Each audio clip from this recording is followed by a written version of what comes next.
yasabye iwabo ko bamwohereza kwa nyirakuru akajya kumusuhuza, ariko kumbi ngo no kumusezera byari birimo. Umwana w'ingenzi ariko kubera ko turi ku isi ayandi mahitamo dufite byose tubyubahira Imana kuko niba yarabishatse. Banyakubahwa ababyeyi bacu, dufite icyizere cy'uko abana bagiye muri ibi bitaro harimo abashoboye koroherwa bakabohereza mu rugo. Abana 15 bari mu bitaro bya Bushenge, hatashyimo abana 6 ariko n'ahandi icyizere cy'uko bigenda neza. Ubuyobozi bw'itorero turakomeza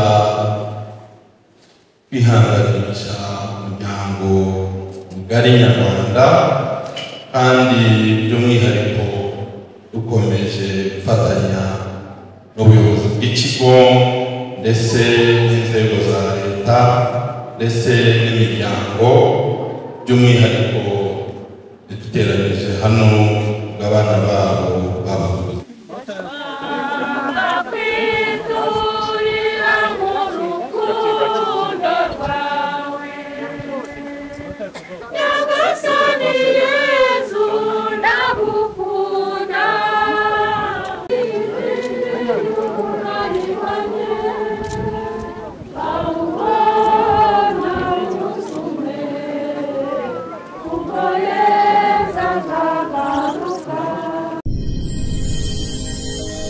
Genda samuratsinze icyo ngukundiye uri umuntu mugabo, urugendo rwiza kandi urugendo ruhire.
Izina ry'Imana Data na Mwana na Roho.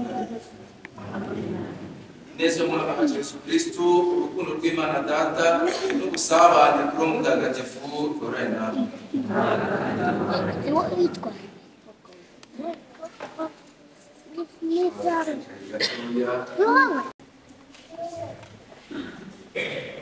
Amen.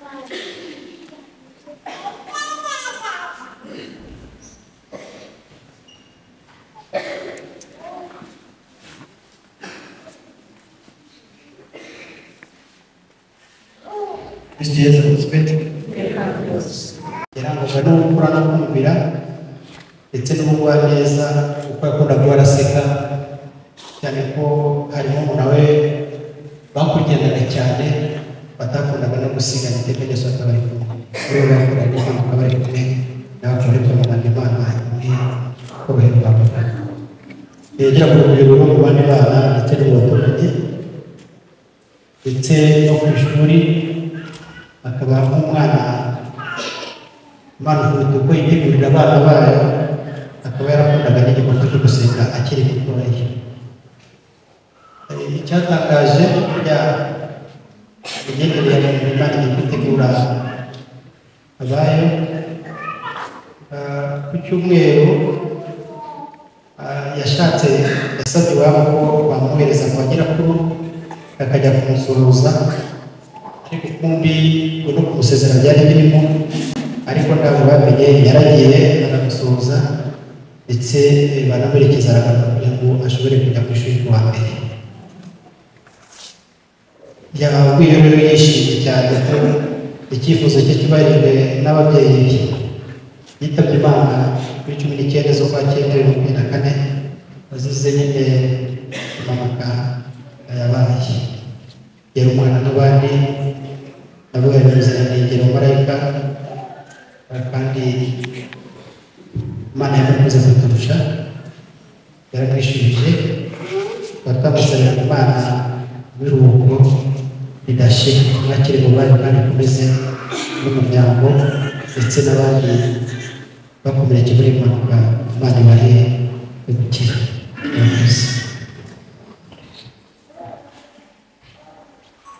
Azana bagaruriye umuryango wa Jean Pierre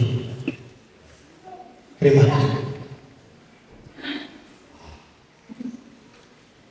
Izina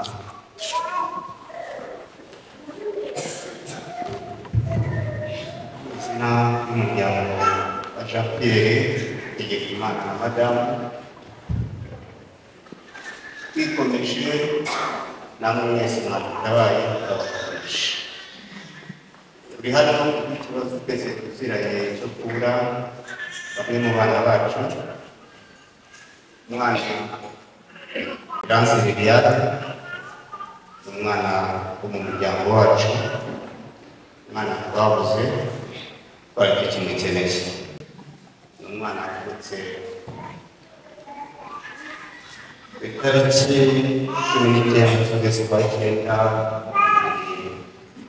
wavutse ku itariki 10 z'ukwezi kwa 2015, akaba ubuzima ku itariki 19 z'ukwezi kwa cyenda 2024. Ni umwana wagera mu rugwiro, ni umwana wavutse nk'abandi, agira n'amahirwe yo kugira igikundiro uburyo twe twamurebaga bamubonaga mu impano y'ejo hazaza. Ngombye umwana w'ingenzi ariko kubera ko turi ku isi ayandi mahitamo dufite byose tubyubahira Imana kuko niba yarabishatse. Hamwe n'ibyo ni umwana uvuka mu bana bane, iyo mwanya tuvugana abana umwana baruca. Umwana wagiraga urugwiro muri bagenzi be basabanaga ku ishuri yigagaho, yigaga amashuri abanza umwaka wa 3. Koresha amagambo twese tumenyereye nk'Abanyarwanda kugira ngo tuze kuyumva kimwe. Yigaga mu wa 3 amashuri abanza mu gihugu cyacu cy'u Rwanda, ntabwo yigaga muri Congo. Twese tukimara kumva ibibaye ikiba cyaracitse, ariko turihangana tuguma turatwaza tuba bugufi cyane mu muryango wamwibarutse. Njye namwe mwese muri hano tubasha kumenya igikwiye. Ukaba umwana Lance Liliade agiye hakiri kare, bagiye hakiri kare ntabwo twe tubibona ko ariko bigenze. Turacyamufite ku mutima, tuzabazirikana. Buri wese waguzize hano bizamugora kugira ngo azibagirwe. Sinshaka ko tuzabazibagirwa, ndagira ngo tuzabagumane uko bwije n'uko bukeye. Njye cyangwa mwe uzajya ubona isura y'umwana bavindimwe, uzajya ubona Hategekimana Jean Pierre na madamu we, azajya abonamo Iranzi Liliane. Mubitwemereye nanjye ndabemerera gufatanya namwe mu isengesho kugira ngo igihe kitari iki tuzagira amahirwe yo kongera guhura n'umwana wacu, tutabana igihe kirekire uko twabyifuzaga, tukabana igihe gito kubera umugambi w'Uwiteka. Ndahamya ku mutima wanjye ko ku isi babyita ko yapfuye ntabwo ariko bimeze. Njye namwe nasinziriye, hari isaha izagera tukongera tugahura twishimye. Imana ntikunze kuturusha, nasaba namudusaba Uwiteka Imana amutuze heza, amuruko tugashira kuko igihe cye cyari iki. Murakoze cyane. Binjiyemo bamenye ko ugiye kubabwira ngo mukomeze mutware ayo matara, kandi tuzahora tubakikije urugi.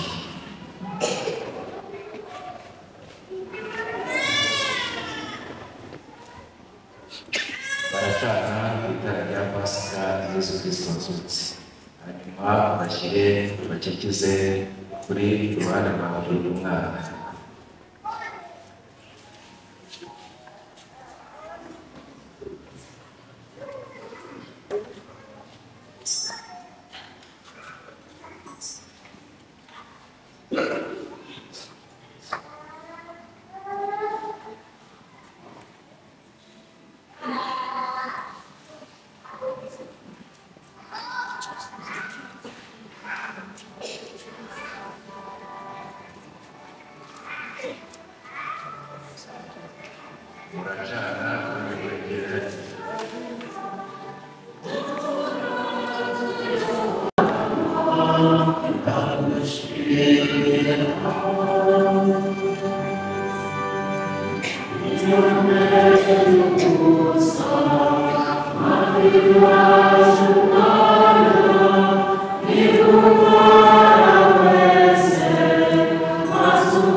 Nyagasani abapfuye bahaye ihumure ridashira, kandi urumuri ruhoraho iteka rubaboneshereze.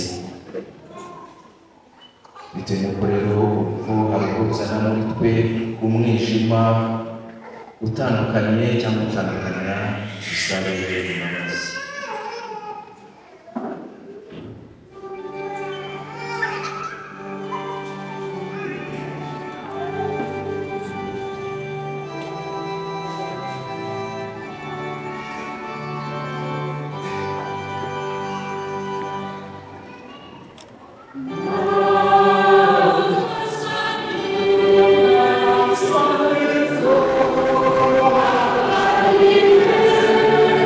Masa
iyobera rikomeye, maze abayoboke bawe Liliane na Giselene bapfuye bunze ubumwe na Kristo ku bwa batisimu bishimire gusangira nawe izuka ku bwa Yesu Kristo nyine umwana wawe n'umwami wacu, Imana mubana mugatekano bwa Roho Mutagatifu uko ibihe urabisimburana iteka. Wakwicara tukumva ijambo ry'Imana.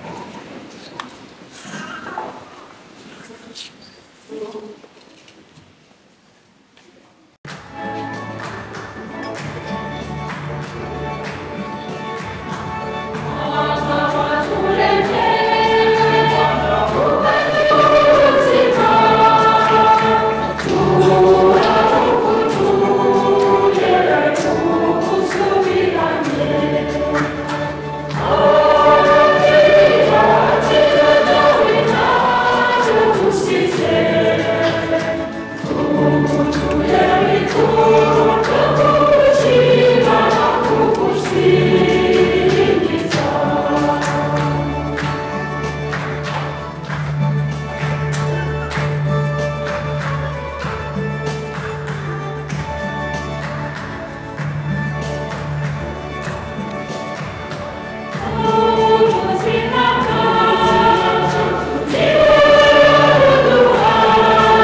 yafashe umugati agushimira kugira amagambo y'umugisha aramuhamagara n'ukwezi abigishwa be avuga ati nimwakire maze mujye mwese iki ngiki koko n'umubiri wanjye ugiye kubatangira.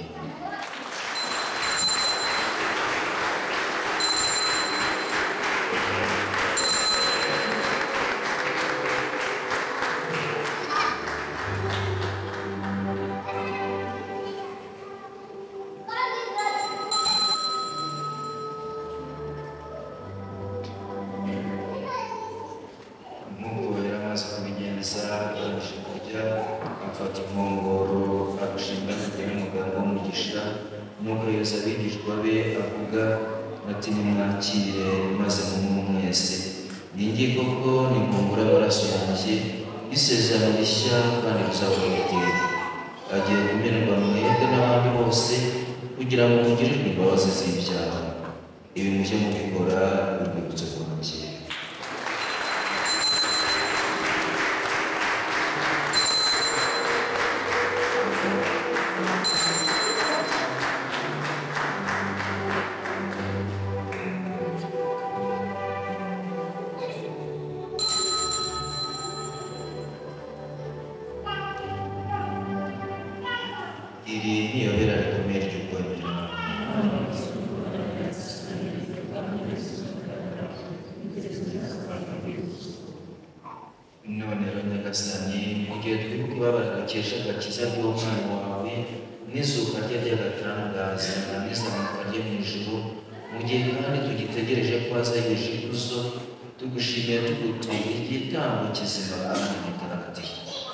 Turakwinginze ubukukira ituro rya kiliziya yawe maze uribone mu cya gitambo washatse ko giturirwa kunezereza. Nuko nidahemburwa n'umubiri n'amaraso by'umwana wawe bikadusenderezaho Roho Mutagatifu uduhe kuba umubiri umwe n'umutima umwe muri Kristo. ubwe naduhindure mu ituro rikomogera iteka bazashobore guhabwa amaryange n'intwari zawe bene mbere ya Mariya umubyeyi w'Imana Yosefu mutatsi umugabo udahinyuka n'intumwa zawe ntagatifu n'abagupfiriye bagoroye ikuzo umutagatifu Matayo duhimbaza uyu munsi n'abandi batagatifu bose duhakirwaho kumva twisigiye gufashwa nabo.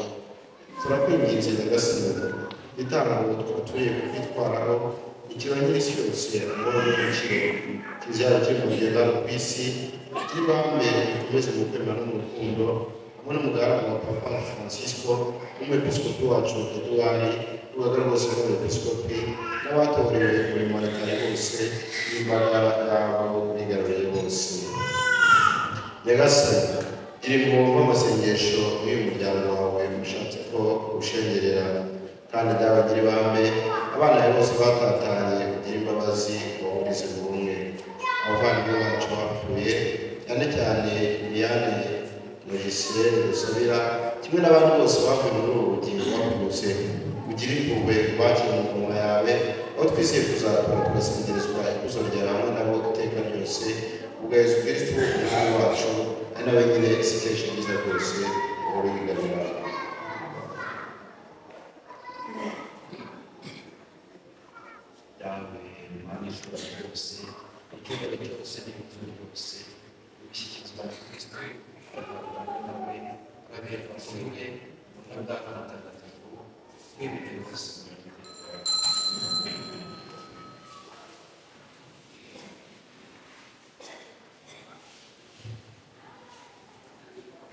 abigishwa ba Yesu Kristo baramubwiye bati twigishe gusenga. Nawe rero mu isengesho ryoroshye kugira ngo tutazajya kwibagirwa cyangwa tutazajya twibagirwa, yaravuze ngo muzajya musenga icyo kugira ngo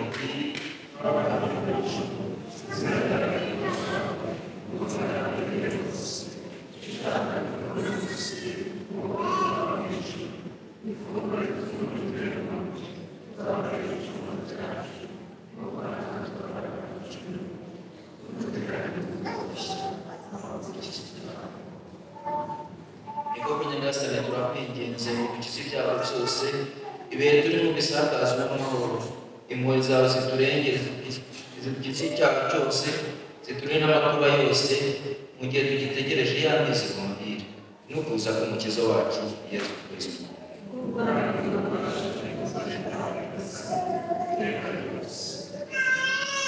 Nyagasani Yesu Kristo wabwiye intumwa zawe kubasigira amahoro mbana amahoro yanjye, ntibite ku byaha byacu ahubwo witegurira kwa kiliziya yawe, maze ku bushake bwawe n'amahoro kandi wumvire mu bumwe wobaho ugatitira byose.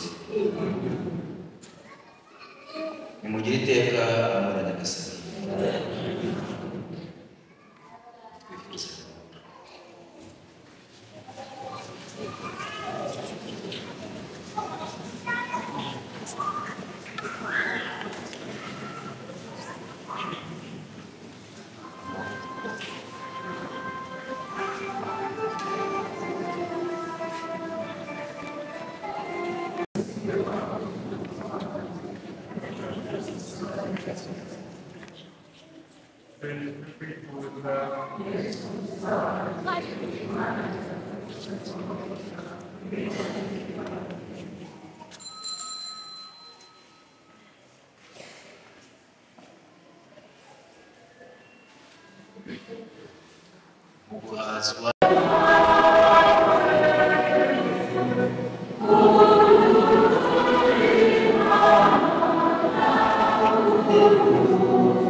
serivisi y'uburezi kikaba ari umuryango nanone wagutse, kikaba gifite amashami atandukanye harimo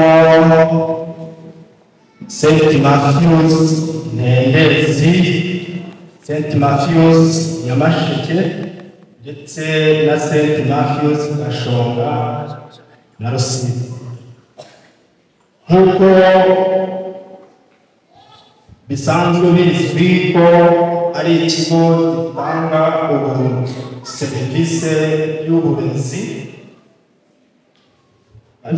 ababyeyi bacu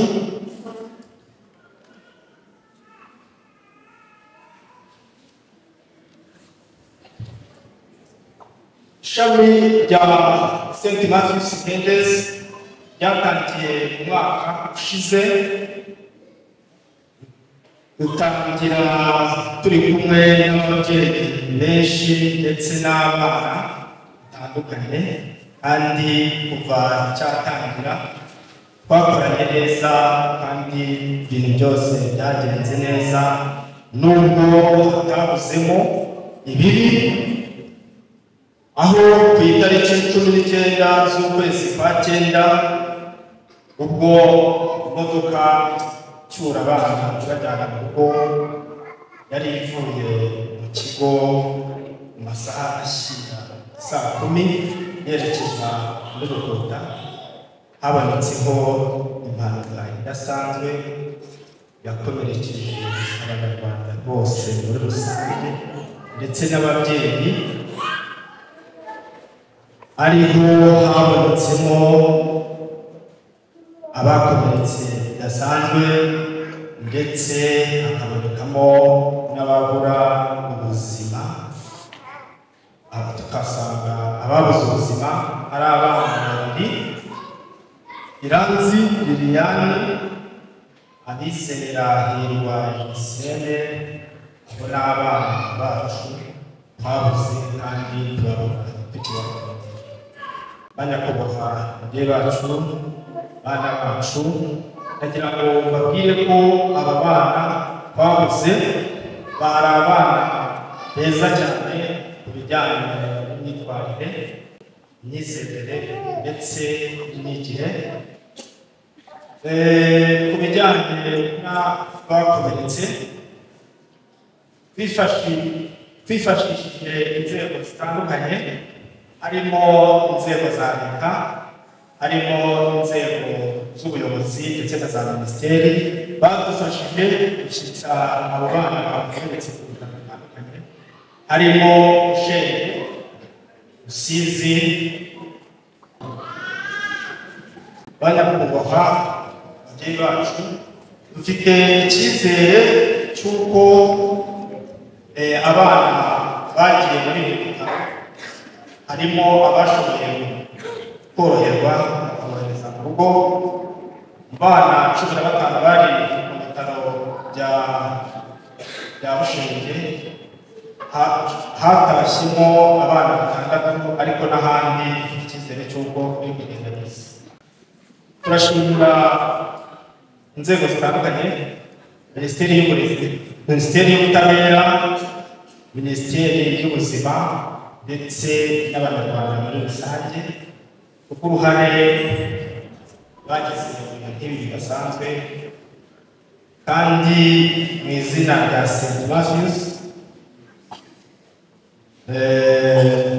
tubarema kandi tubizeza ko dufatanya nk'uko n'ubundi batangiye kugeza mu gihe Imana izabashoboza ko tugera gukora Matthews by'umwihariko imiryango y'abuza babo baziranije Liliane ndetse na Gisele, kandi uko mubizi inkuru y'intango yatugezeho 19 z'ukwakenda 2024 masaha ya nimugoroba.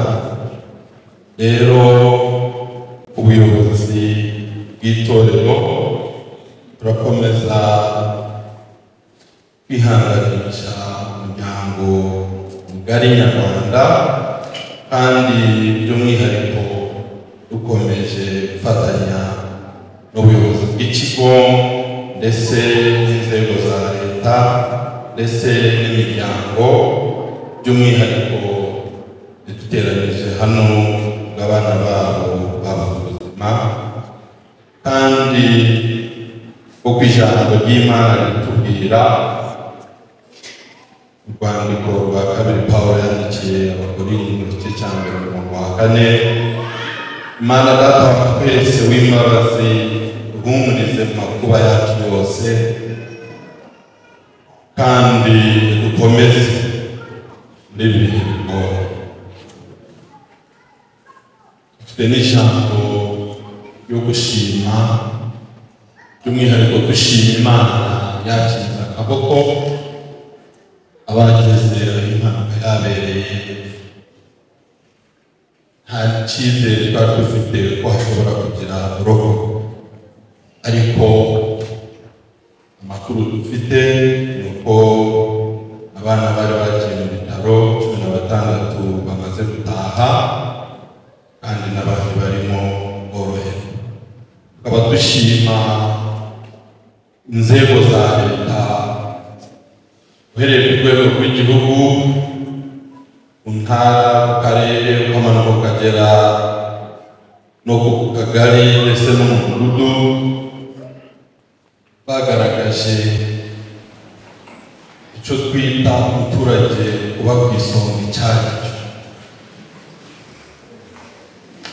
Nta rwego na rumwe muri iki gihugu rutahagurutse kugira ngo bari bana batabara, kandi abadushimira inzego zishinzwe ibikorwa by'ubuvuzi ubumwe bwagaragajwe hagati y'ibitaro bikorera muri aka gace turakeka nabwo bwaragize uruhare mu kurokora abana bamwe mu bari bagiriye ibyago byo gukomerekera muri iriya mpanuka yaba. Tugashimira inzego z'umutekano nazo zakoze icyo zagombaga gukora, tugashimira ubuyobozi bw'ikigo uko bababwiye muri Rusizi na Nyamasheke, by'umwihariko ababyeyi bari ku mbuga z'ababyeyi. Nabonye uko ababyeyi bahagurutse kugira ngo bafate bagenzi babo mu mugongo.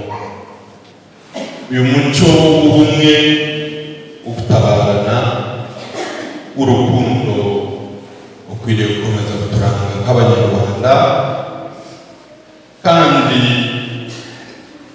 ibi nibyo byatuma tudaheranwa n'agahinda. Mu gihe ikibazo cyabaye kuri mugenzi wawe, twese tugahaguruka. Mu gihe cyabaye kuri mugenzi wacu, twese tugahaguruka, kandi ibi byose tubikesha imiyoborere ibigiramo uruhare ku buryo bugaragara, bikagaragaza ko natwe ari rwo rugero twakabaye dukurikiye. Aya mazina y'aba bana Abizera na Iranzi, abekomezi mu rugendo tukiriho dusigaje, ibyo twibuka ko Imana ituzi kandi tubeho nk'abantu bizeye.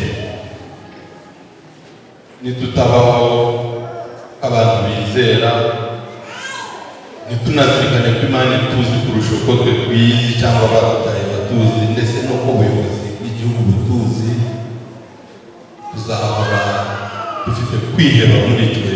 Ariko aya mazina ubwayo harimo ijambo ry'inkomezi, by'umwihariko ku miryango yabuze ababo, kuri community ya St. Matthews, no ku muryango mugari w'Abanyarwanda.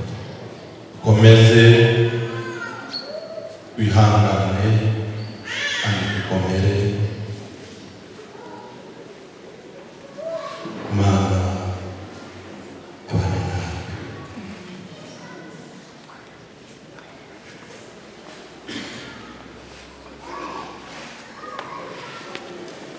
hari meya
hari n'abandi bagiye hano ariko batari hano, ariko bavuzeho abo bakakomeza kwifatanya natwe tutari hano,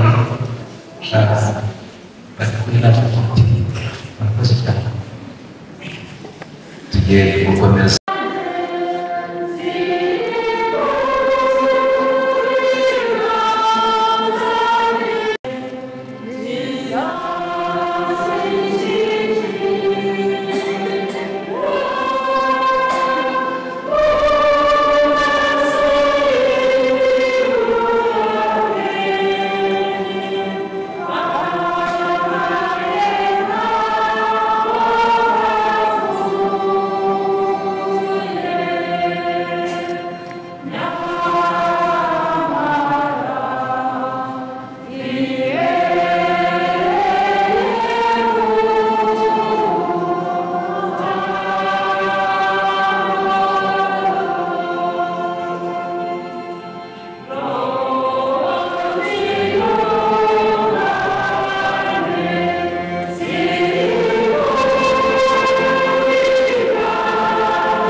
bashyingirwe mu izina ryawe.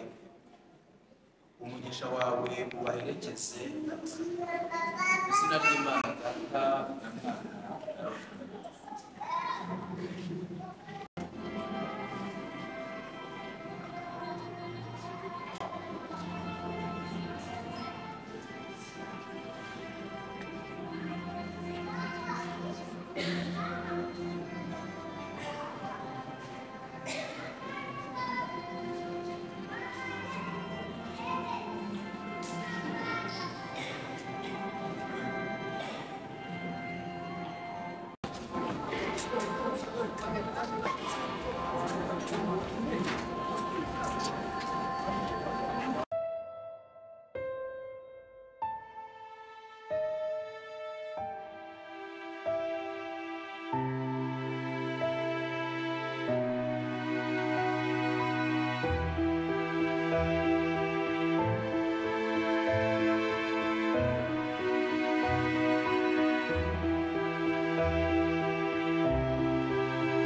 nababwiye ngo iki nabwiye ko nta muntu ushaka aho ngaho gusa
Imana ishobora byose yashatse kwihamagarira abavandimwe bacu tugiye kubika umubiri wabo mu gitaka kugira ngo usubire aho waturutse, kandi kubera ko Kristo yazutse ari we wa mbere mu bapfuye akaba ari nawe uzaha imibiri yabo gusa n'uwazutse, bazure ku munsi w'imperuka abashyire mu batagatifu mu bwami bwe.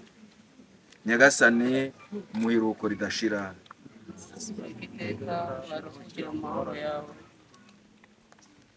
Tugiye gukoresha amazi y'umugisha, nyuma turaha ababyeyi b'umubiri n'ababyeyi b'abatisimu mu mpande zombi, abandi bashobora kuza gukoresha indabo uko umuryango wabiteguye.